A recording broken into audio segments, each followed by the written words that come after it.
ಮತ ಬ್ಯಾಂಕ್ ಅನ್ನು ಹೆಚ್ಚಿಸ್ಕೊಳ್ತಕ್ಕಂಥ ಕೆಲಸವನ್ನ ಮಾಡ್ತಾ ಇರ್ತಕ್ಕಂಥ ವೃತ್ತಿ ಪರಿಣಿತರು ಯಾರಪ್ಪ ಅಂತ ಹೇಳಿದ್ರೆ ಕಾಂಗ್ರೆಸ್ ಪಾರ್ಟಿ.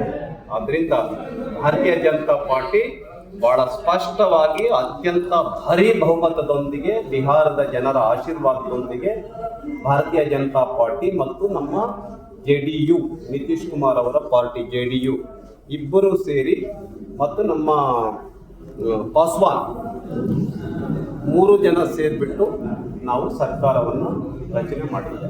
ಕಾಂಗ್ರೆಸ್ ಒಳಜಗಳಿಂದ ಬಿಜೆಪಿ ಲಾಭಗೋಸ್ಕರ ಕಾಯ್ತಾ ಇದೆ. ನೋಡಿ, ಕಾಂಗ್ರೆಸ್ನ ಒಳಜಗಳದಿಂದ ಏನಾಗುತ್ತೋ ಗೊತ್ತಿಲ್ಲ, ಇನ್ನು ಕಾದು ನೋಡಿ. ನಾವು ಕರ್ನಾಟಕ ರಾಜ್ಯದಲ್ಲಿ ಈ ಸರ್ಕಾರ ಆದಷ್ಟು ಬೇಗ ಹೋಗಬೇಕು ಅಂತೇಳಿ ಜನರ ಆಶಯ ಆಗಿದೆ. ರಸ್ತೆಗಳು ಸರಿ ಇಲ್ಲ, ಬೆಂಗಳೂರಿನ ಪೂರ್ತಿ ಜನ ಸಾಯ್ತಾ ಇದ್ದಾರೆ, ಗುಂಡಿಗಳು ಬಿದ್ದು ರಸ್ತೆಗಳು. ಆಮೇಲೆ ಇಡೀ ರಾಜ್ಯಾದ್ಯಂತ ರೈತರು ಹೋರಾಟ ಮಾಡ್ತಾ ಇದ್ದಾರೆ. ರೈತರ ಬೆಳೆಗಳಿಗೆ ಖರೀದಿ ಕೇಂದ್ರಗಳನ್ನು ಓಪನ್ ಮಾಡಿಲ್ಲ.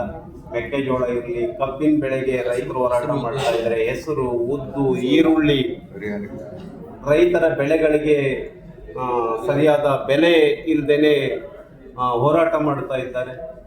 ಮತ್ತು ಹಾಲಿನ ಪ್ರೋತ್ಸಾಹಧನವನ್ನು 620 ಕೋಟಿ ರೂಪಾಯಿ ಸರ್ಕಾರ ಇನ್ನೂ ಬಿಡುಗಡೆ ಮಾಡಿಲ್ಲ ಅಂಥೇಳಿ, ಮತ್ತು 4,000 ರೂಪಾಯಿ ರೈತರಿಗೆ ಕೊಡೋದನ್ನು ಈ ಸರ್ಕಾರ ನಿಲ್ಲಿಸಿದೆ ಅಂಥೇಳಿ, ಈ ಥರ ಅನೇಕ ಬೇಡಿಕೆಗಳನ್ನು ಇಟ್ಕೊಂಡು ನಾವು ಇದೇ ತಿಂಗಳು 27, 28, 29 ಎಲ್ಲ ವಿಧಾನಸಭಾ ಕ್ಷೇತ್ರದಲ್ಲಿ ಹೋರಾಟ ಮಾಡ್ತೀವಿ.